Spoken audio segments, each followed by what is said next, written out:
The Adventures of the Saint, starring Vincent Price.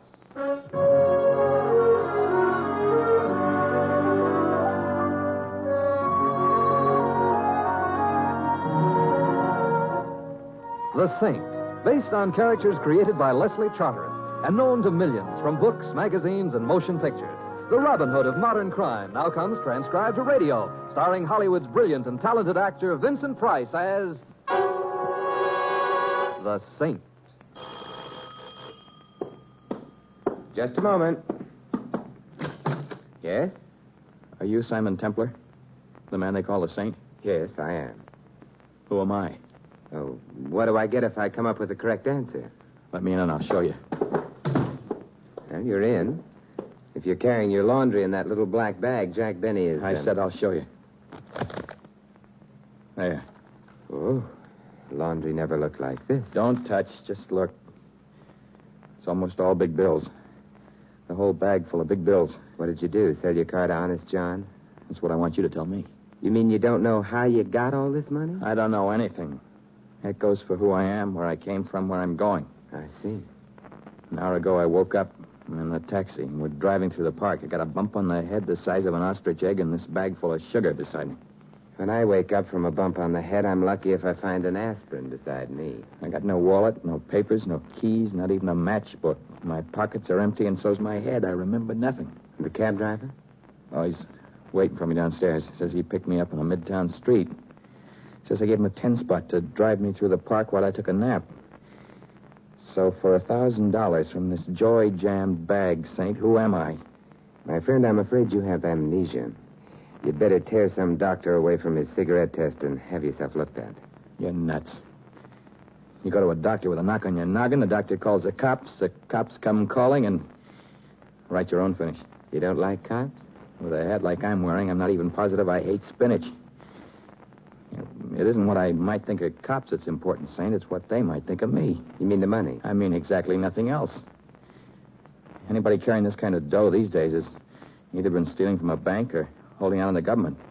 No hospital, Saint, no doctors, no cops, no explanations, no jails. You. Me. You. Once again, Saint, for $1,000, who am I? All right. $1,000 goes to the Red Cross in anticipation of the day that I become a national disaster. You just made a deal. And as for you, you'd better go into my guest room, lock yourself and your money in, and sleep off that bump, huh? Before it grows into another head and wants to know who it is. You'll find sleeping pills in the medicine chest if you need them. I'll need them. You're going somewhere? I want to see if that cab driver left his meter running. Thanks a lot, Mr. Templar.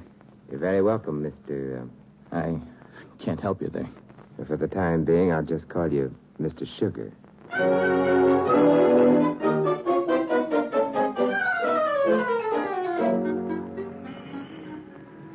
Mister, all I know is the guy climbs in the cab at 48 and Madison, hands me a 10-spot, tells me to tick it off through the park while he snatches 40. He handed you the money before you took him riding? Yeah, before. Let me have how come? Because I didn't want him in my cab, that's how come. The way he was bobbing and weaving, I thought he was lushed. I didn't want no trouble with no drunks. So you had a little argument? A little discussion. Then he takes out a $10 bill and forces it on me. So I stop discussing and start driving. The $10 bill, he took it out of his pocket, huh? If you know any other place a guy can carry his dough, let me know, and I'll take the bill off of my wife's neck when we go to bed nights. Out of his pocket. What's the matter? You think I'm lying? You're not lying. Now I know how my old grandmother felt when the medicine man swore that the snake oil would cure her rheumatism. You're having trouble finding out what the score is, huh? I don't care what the score is. I'd just like to know what the game is.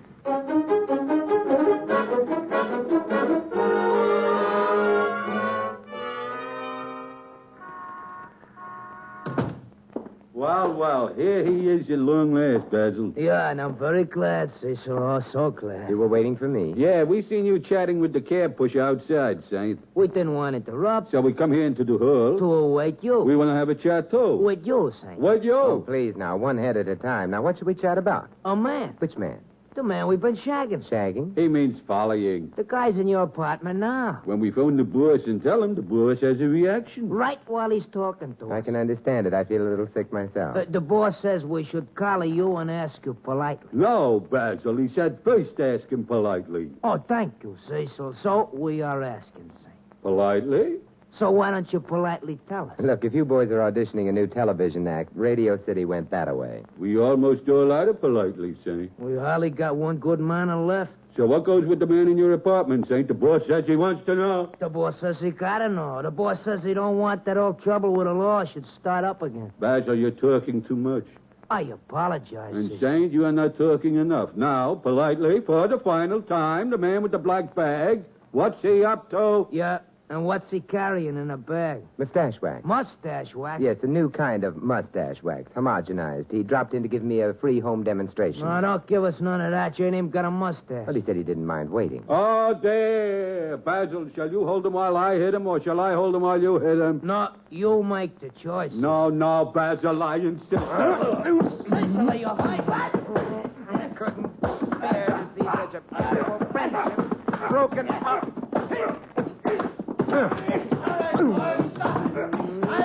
Stop it! Oh, hello, boss.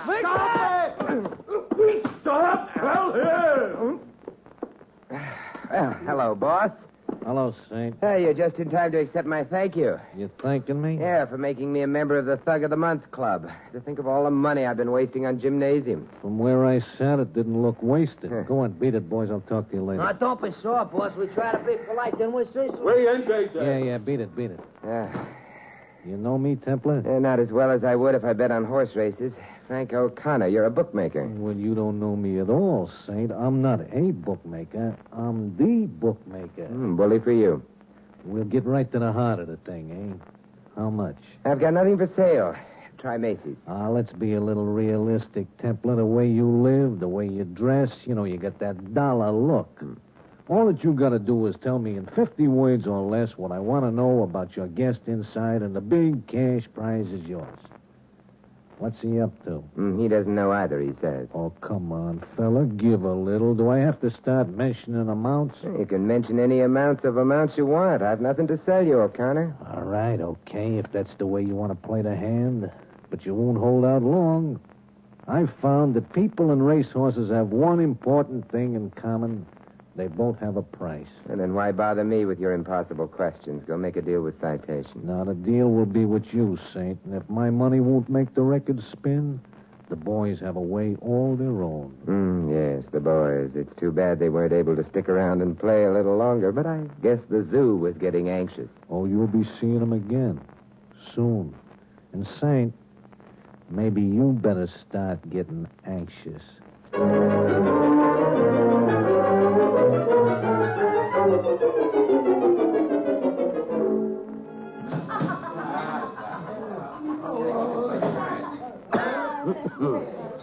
Love, wouldst thou and I with fate conspire to change this sorry scheme of things entire? Would we not shatter it to bits and then... Anyone who recites Omar Khayyam to a highball either loves Omar Khayyam or loves highball. I'm happy to say that I love and am faithful to both.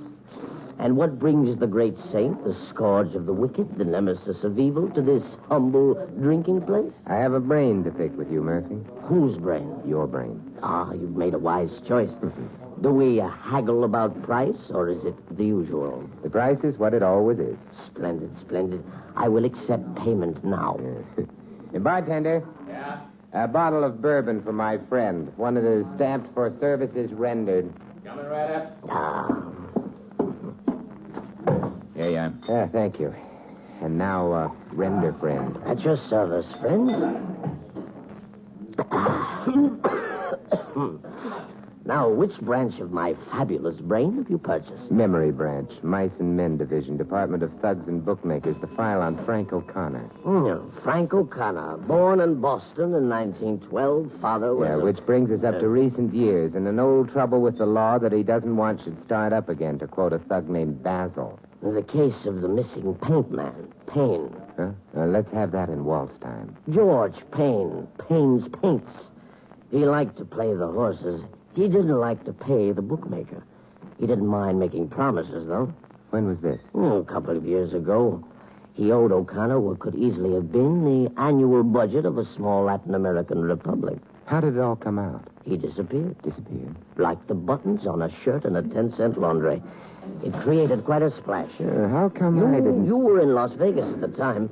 The Hotel Flamingo, I believe. It was room 210, and the lady you liked in the floor show was named Yvonne. Yeah, someday when you have time, would you mind writing my memoirs? But right now, let's go on with the opera. Yeah. The police found out about Payne's debt to O'Connor. They picked O'Connor up, grilled him, medium rare, made him very uncomfortable, found they couldn't pin anything on him, turned him loose. Yeah, and Payne? Where are the snows of yesteryear? The popular theory is that he is a victim of amnesia somewhere. Amnesia? He's had it twice before, his doctor said. So be kind to the next bum who asks for a handout, Simon. He may own $1 million paint factory in Long Island City. Any relatives? Wife. Much younger. Much prettier, too, they tell me. She's running the paint factory now, bigger and better than ever. That's all. Clothes found. And I got my money's worth. Naturally.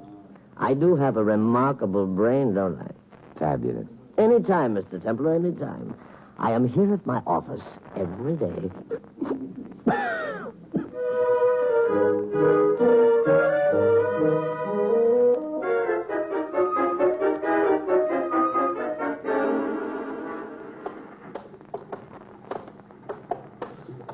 Excuse me. You're excused, but with reluctance. I'd like to get by, please. Yeah, you'd get by anyway. Look, I'm a very busy woman. I have no intention of standing here on a catwalk suspended over a 1,000-gallon vat of boiling resin while a stranger throws passes at me. So that's what's boiling in that outsized tub below us, huh? Resin. And I had hopes it would turn out to be a hot Tom and Jerry. See here. Who are you? What are you doing here? Well, they told me in the front office that Mrs. Payne would be back here in the production office. I'm Simon Templar. I'm Mrs. Payne. And if you want to talk to me, Mr. Templar, let's get away from the heat of that vat before my makeup runs. Well, if it runs, I'll chase it for you.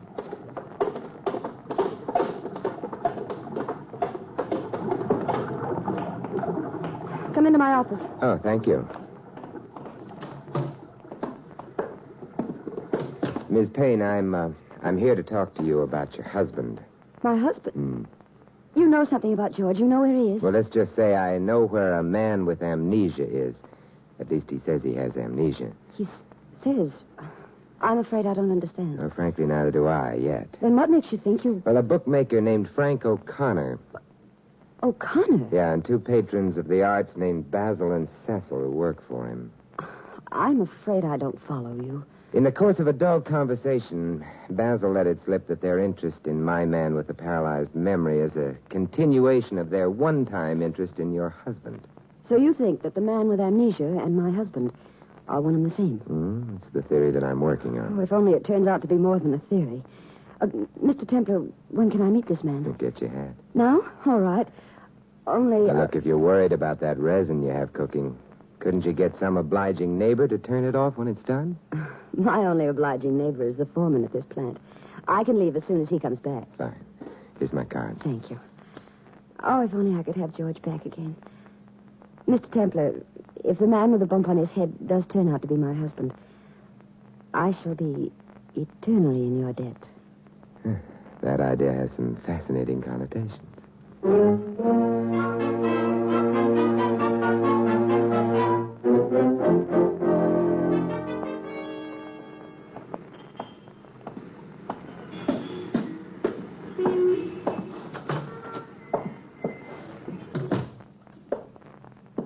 Templar? And if I say yes? Joe Fowler, Interurban Insurance Company. Oh, I don't need any. I'm not a salesman. I'm an investigator. Of what? People, mostly. I hear you've dug up a guy who might be George Payne. You have big ears. I have a big telephone. Mrs. Payne called me right after you left her. I'd like to have a talk with this... Turn. Somebody else wants to talk with him? Yes. Me. Come on in, Fowler. If there's anything left of the guy when I get through with him, it's yours. You don't sound happy about this character. No, and I won't be until I know why he's pretending to have amnesia. Pretending? Yeah. Why is the insurance company dipping an oar into this? $250,000. Good reason? 250,000. Good reasons. That's the amount you won't have to pay if Mr. Payne is still living, huh? That's it. Yeah, well, come and meet my guest. Yeah, I'd like to, very much.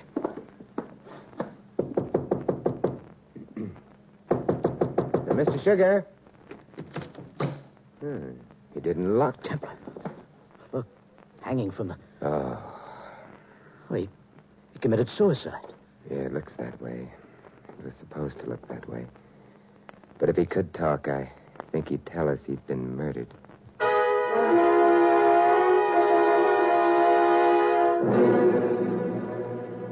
Cheerful place, isn't it, Fowler? Waiting rooms of morgues aren't supposed to be cheerful. You're pretty sure that the unfortunate victim is Payne, aren't you? Oh, I didn't say that, Saint. I said he fits the physical description. But if the lovely Mrs. Payne should tell us that she is satisfied with the identification that the corpse is her husband, then what? Well, then in all likelihood, the insurance company will be equally satisfied. And $250,000 moves from your pocket to hers. That's the way it goes, Saint. When a policyholder dies, we pay. It's the basic principle of life insurance, you know. I know.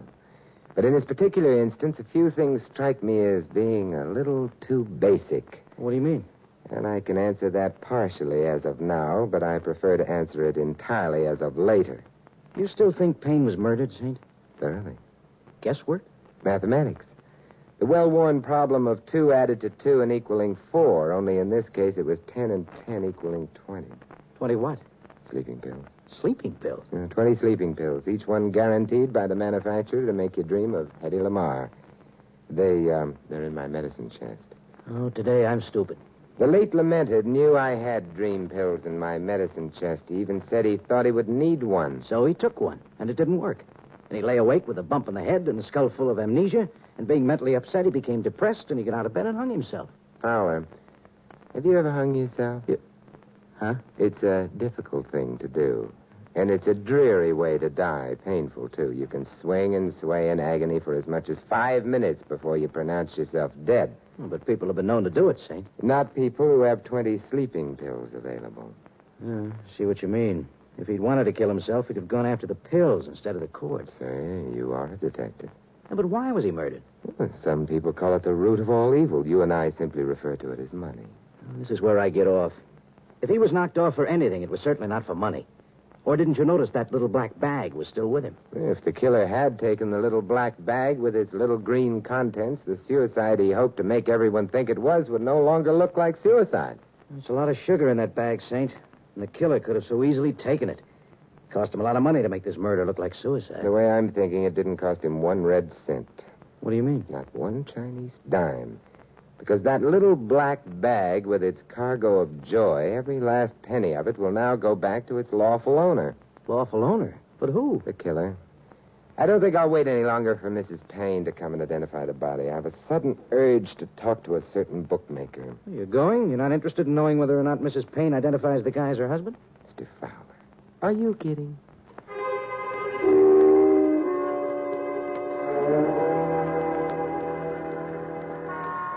Hey, taxi! Taxi! You don't want a taxi, Mr. Templar. Does he, Basil? No, indeed, he don't, Cecil. You have used your head. He's used both his heads.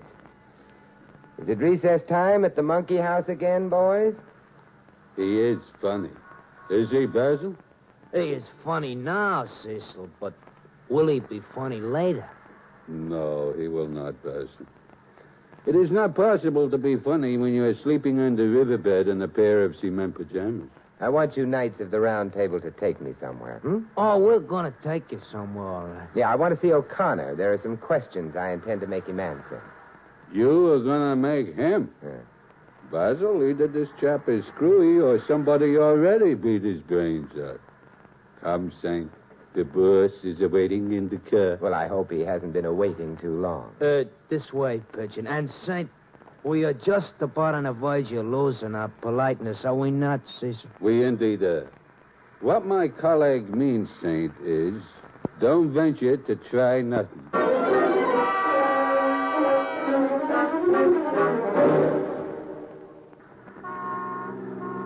Yes, Saint, like I told you, people and racehorses, they both have a price. You wouldn't talk for money, so the price is now a painless rub-out as against one that's full of agony. Hey, you're being far too generous, O'Connor. Hey, drive carefully, you hooligan. You want the cops on us? I'm sorry, boss. Don't worry, boss. I will see the Basil drives careful. Yeah. Well, Saint, look, I'll make the offer even more attractive. I'll let you choose the spot where the bullets go. Oh, really? Now, that's too much. Frankly, Saint, I'd like to be able to tell you that I'd let you go after you told me what I want.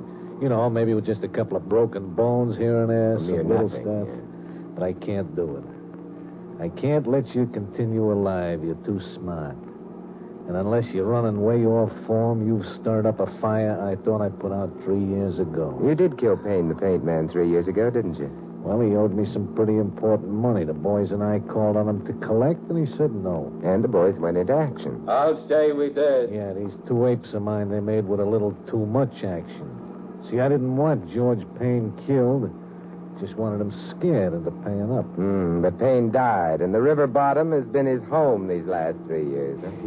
Yeah, that's it. And tonight he's going to have company on that lonely river bottom. And it won't be no mermaid. Ready to give me an earful now, Saint? Not quite ready. We'll make him ready when we get to the shack, boys. Yeah, be just screaming to talk. Meanwhile, then, let's have some more of your reminiscences, O'Connor. For instance, what made you so interested in the little man with the black bag, huh? What made me interested? Hey, you crazy? Here we go. We knock a guy off 3 years ago, and for 3 years he's laying in a river. See? How would you feel if you see him or his exact duplicate, the same clothes, same everything, on the street one day last week? I'd feel haunted. So you had the boys tail him for a couple of days, huh? Yeah. And one of the places he went was my apartment. Yeah. But where he goes twice before that, that's what I get to worry over. Yeah. He went to the place where George Payne would be most apt to go, didn't he? Yeah, he sure did. So you began to worry about it, huh? You didn't want George Payne or anything concerning him to pop up anywhere. Yeah, that's it. You worried because whatever Payne's double was up to had to be a swindle. And you were afraid that the swindle might interest the police again in the Payne affair, and that you'd be on the carpet again, and maybe this time you'd be nailed as Payne's killer. Yeah, I knew that you had it figured, Saint. You see what brains do for a guy, though? You are going to be killed because you got brains. How sad. Come on, Saint. Come on, give, huh? Give. Spare the boys some bruised knuckles. What's the swindle the guy who looks like Payne is pulling? If he's pulling us any swindle right now, it's trying to convince St. Peter that he belongs. Huh? Yeah, the man you're worried about is dead. Dead. Now you're pulling a swindle. Well, a little sightseeing trip to the morgue will convince you. Okay. All right, we'll take that trip, Saint, and if the guy is dead like you say, maybe you'll live a little. But if he's not, you're going to be dead a little.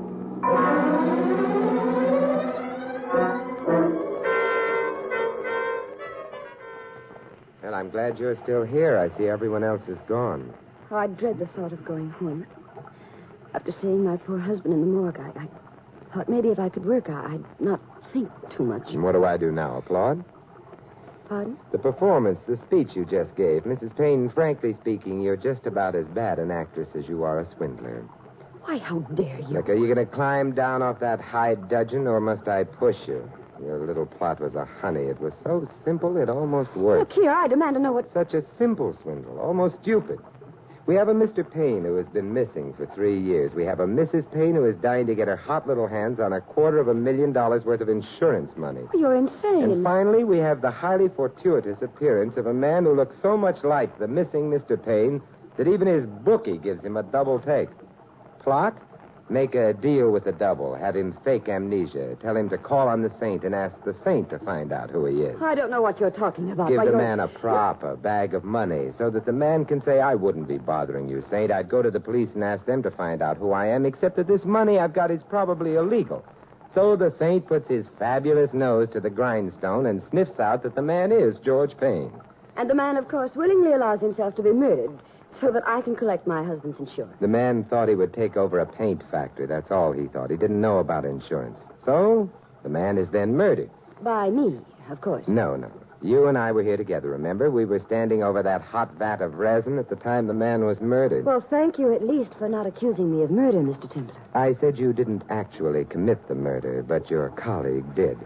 So you are just as much of a candidate for the chair as he is. Oh, I have a colleague, have I? With an imagination like yours, Mr. Templar, I'm surprised you didn't make it a whole gang. So the man is murdered, and Mrs. Payne says, yep, that's George Payne, and collects all the insurance money as of now without having to wait that long, dreary 7 years before her missing spouse can be declared legally dead. End plot. You should write comic books, Mr. Templar. Yeah, I should. At least the murderers in that business are all made of ink. You know, this whole affair might have given me great difficulty if it weren't for one thing. Oh, what one thing? A stupid thing. The man with the alleged amnesia telling me he awoke from his deep nap with his pockets picked dry. And yet the cab driver telling me that he took a $10 bill out of his pocket. A little unimportant and stupid. Of course, you can prove all the wild things you've been saying. There's only one thing that still consumes my curiosity, Mrs. Payne. Who is your accomplice, the man who actually committed the murder? Well, all you have to do, Mr. Templar, is turn around and you'll see him. And you'll see this beautiful gun I'm holding, too. Fowler. Yes, an insurance company detective would be a big help in swindling an insurance company. Stay where you are, Saint. I said stay where you are. Now. Give me that gun. Give it to me. Thank you. Run, Ed, run! That won't help, Mrs. Payne. Ed, be careful, the bat!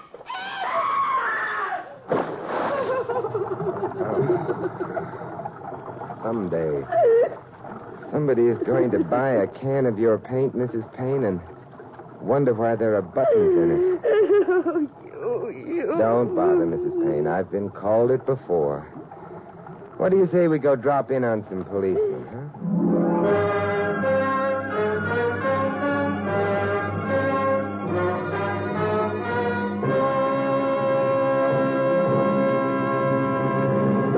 You've been listening to another transcribed adventure of the Saint, the Robin Hood of modern crime. Now here is our star, Vincent Price.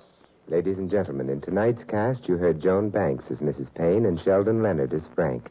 Ed Max and Tony Barrett were Cecil and Basil.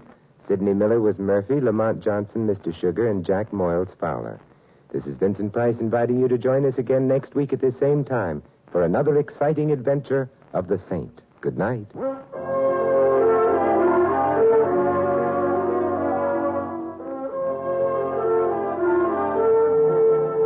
This adventure of the Saint was written by Michael Cramoy. The Saint, based on characters created by Leslie Charteris, is a James L. Safier production and is directed by Helen Mack.